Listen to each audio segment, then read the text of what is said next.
Barbara Ransby, who's speaking at the Jepson Forum on Leadership tonight about women's biography, and particularly about civil rights activist Ella Baker.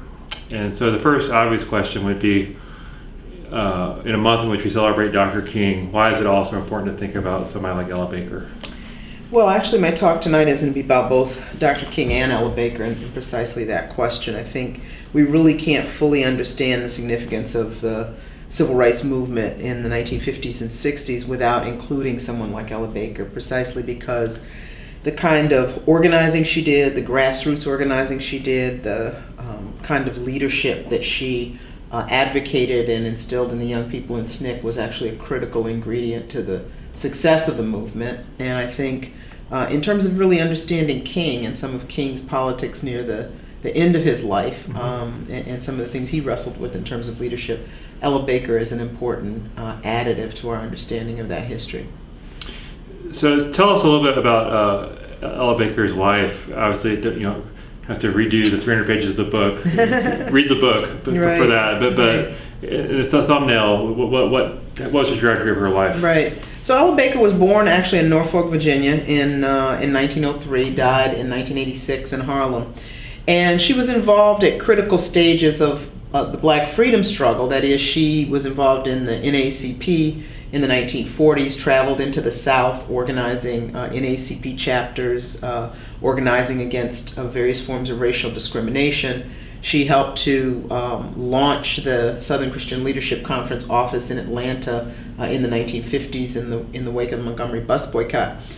But she really became politicized in the 1930s, and she developed this very group-centered, egalitarian approach to leadership, which I very much admired, and which she carried with her into the various organizing campaigns that she was involved in, and was very, very influential in the way in which the Student Nonviolent Coordinating Committee was formed and the way in which it did its work, which was, you know, very much group-centered, grassroots, decentralized, respecting the wisdom and leadership of local people.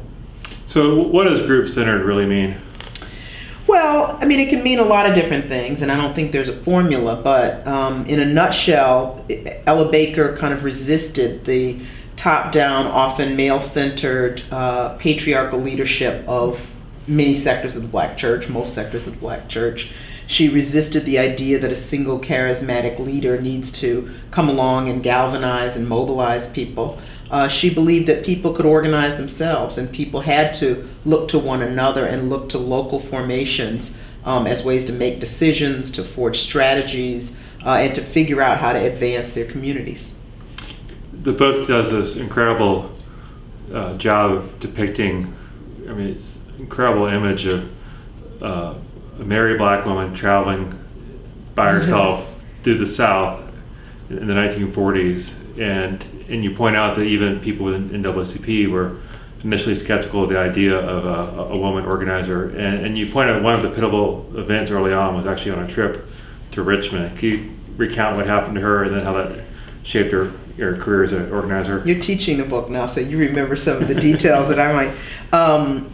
When she came to Virginia, she was initially viewed with a little bit of skepticism. Could she handle a tough organizing campaign? And the person that she eventually worked alongside of, Reverend Tinsley, was skeptical and sent a note sort of saying this is too tough a job for a woman. And Ella Baker came anyway and proved herself, and he then realized, I think, and she sort of won him over to be one of her more ardent admirers and allies. So Ella Baker would do things like go into bars and what were called boot black parlors or shoe shine parlors, and stand up on a chair or something like that and invite people to join the NAACP.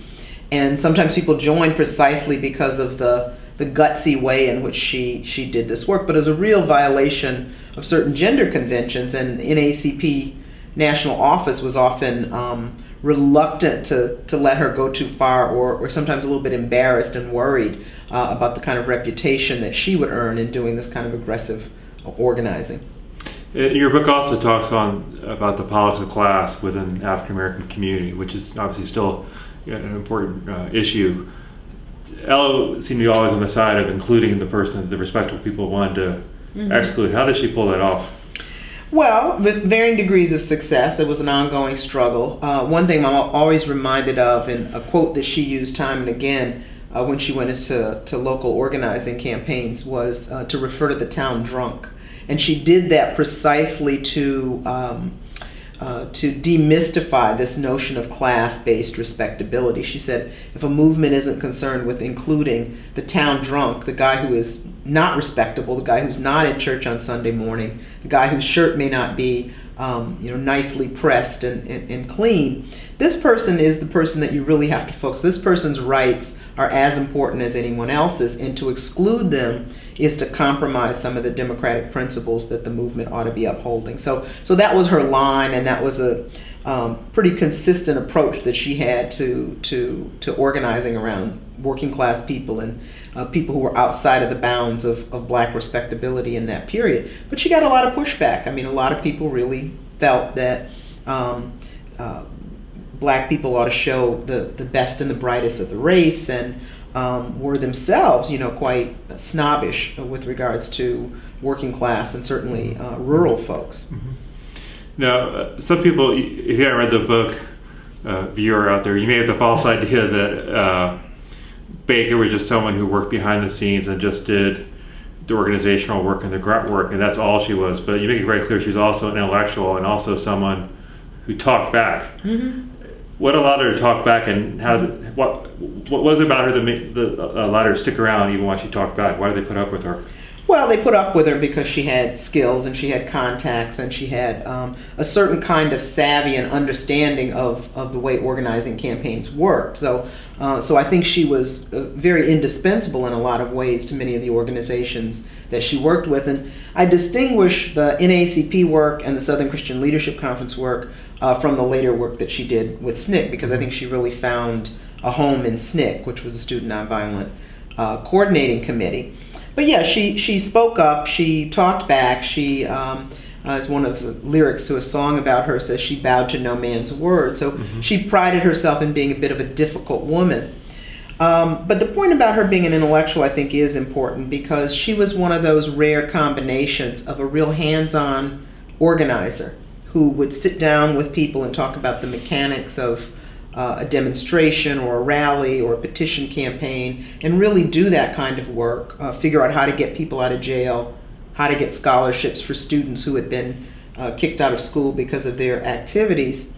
But then she was also a big thinker. She was thinking of how to connect the religious section of the movement to the more secular, how to connect northern-based whites to southern-based sharecroppers, how to connect young college students to their elders in a way that respected both. And so she was really a bridge builder in that regard, but also somebody who was constantly analyzing economic injustice and its relationship to race and racism, democracy and its relationship to social movements, etc. So she was a rare combination of those various kinds of abilities. And can you talk about her role in setting up, helping participate in the starting of SNCC, and how she sort of assumed the role of a trusted counselor? Mm-hmm. Well, she was a person that essentially convened the first meeting that led to the formation of SNCC in spring of 1960, after the sit-in movement had caught fire throughout the South on various campuses and in communities that were nearby. And she identified people by looking in the newspaper, by calling people, her contacts in the NAACP around the country, and finding out who the young people were who were in leadership of these sit-ins, because they didn't know each other. And so she convened this meeting at her alma mater, which was Shaw College in Raleigh, North Carolina.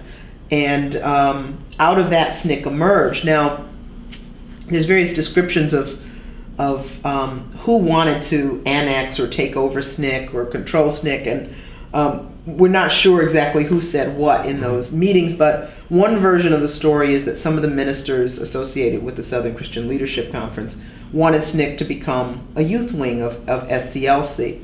And from their point of view, probably with no malintent, they just figured the young people needed their grand wisdom. Mm-hmm. Ella Baker differed and really fought for SNCC to be an independent organization. And I always make the distinction. She did that not just because the young people were young, but because she saw something in the kind of politics that they had embraced through direct action, through the sort of decentralized way that a lot of the sit-in protests came together. She saw some potential in some of the ideals that she believed in, and she wanted to see that incubated. Did Martin Luther King ever say thank you?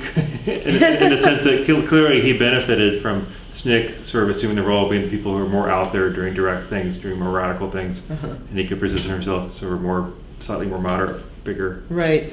I don't know if he ever said thank you, but I think one of the things I did appreciate, and I don't know if I convey it fully in the book, but there were indeed schisms between some of the ministerial leadership in SCLC and the young people in SNCC, but there was also mutual respect. I remember when I interviewed Stokely Carmichael, who was later Kwame Ture, who was one of the leaders of SNCC, especially later SNCC.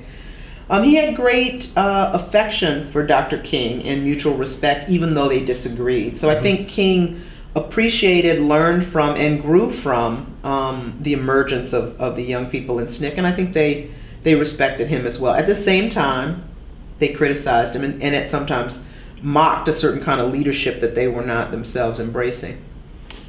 One of the themes in the book is sort of the communal orientation Ella Baker had, starting from her childhood. And you talk about in the 30s she was organizing cooperatives and so forth, and then later on she stressed it was kind of important to be a good person in the movement, and those are all really difficult things it seems to connote today, that it's not just about fighting for yourself, it's also about trying to care and find some respect with other people. What can we learn from Ella Baker today about those things? I think Ella Baker, there was a certain humanist and humanitarian instinct or value that she exuded. I think she did get that from her family, but she also cultivated it, and she saw the importance of it herself. That is, I think there's one line in the book where I say, when the smokes of battle had cleared, there was Ella Baker sort of making sure that people were okay and caring about them and loving them at the same time that she strategized and struggled with them. In the 1930s, John Henrik Clark, who was someone who ended up having politics somewhat different than Ella Baker's, but they knew one another back then, always marveled at the kind of rigorous debate that Ella Baker would engage in with him and other young people in Harlem at the time. And he said, she would argue with you and really, make you hone your argument. And the next day she'd cross the street and give you a hug, because she felt that struggling and disagreeing was not a reason to have animus or contempt toward the people who were basically on the same side. So there was that loving, supportive part of her. At the same time, she was a very savvy and formidable thinker, and someone who was not prone to back down from her positions. A lot of the social movements going on now globally, such as Arab Spring and Occupy movement and so forth, they really pride themselves. We don't have a leader. We're just a network. Do you think that's a sustainable position, or what do you think Ella Baker would have to say the Occupy groups today? Right. Well, I think we're still mapping both the Arab Spring and the Occupy movement. There aren't leaders, but there are leaders if we have an expanded notion of leadership, right? I mean, there's not the hierarchical leader, the single leader, the charismatic leader, leading the charge. But they're the people who were there at the beginning and were there at the end. They're the people who made sure that certain things were taken care of so that the mass mobilizations could be sustained. I think the use of technology in the Arab Spring is very interesting. There's a debate about how important was it, but there were people that organized so that communication could go on, even if they were doing so in a kind of covert, somewhat decentralized way. But there were people who were at the centers, groups of people. So I think that's a form of leadership. I'm not, Ella Baker wasn't anti-leadership. She wouldn't have considered herself an anarchist, but she had an expanded notion of what leadership meant. There's many examples of this, but she would often describe the person at the back of the room who might not say anything in a meeting, but who has built respect and community with people on the job or in a neighborhood. That person might be the most influential person in the room. It's a kind of leadership, but it's not what we think of as leadership in terms of someone being at the microphone, giving instructions, to adoring fans. That's not the kind of leadership that Ella Baker thought was needed. But we do need coordination. We do need planning. We do need communication. We do need people who are committed to thinking through and mapping out strategies and communicating with other people who are trying to do the same in other places. So I consider that a form of leadership. Ella Baker is clearly a beloved figure by many people of white, black, so forth, different generations. What responsibility did you feel in writing the book to sort of get her right, considering all the people who were invested in her? Yes, yeah. I did feel a lot of pressure, and I was told in no uncertain terms by people in SNCC who loved her, get it right. Yeah. So, I think a biography is a statement about the life of the subject. It's also partly a statement about the priorities of the writer, and I understand that. So there was part of me in the book. There were the questions that I wanted to ask and answer. There were my sensibilities. So I take ownership of that. But I wanted to be fair. I wanted to give a sense of Ella Baker and her complexity. I wanted to give a sense of her and her depth. And I couldn't do that by just giving a sweet story. So I tried to deal with aspects of her life that were a little bit more complicated, even though she was pretty consistent in her politics for most of her life. But yeah, there was pressure. There was pressure to basically get it right, and I got very good responses, after the book was published, and I was proud of that. All right, great. Well, thanks for being here and broadening our conception of leadership through the life of Ella Baker. Thank you, and thanks for your work. Thanks.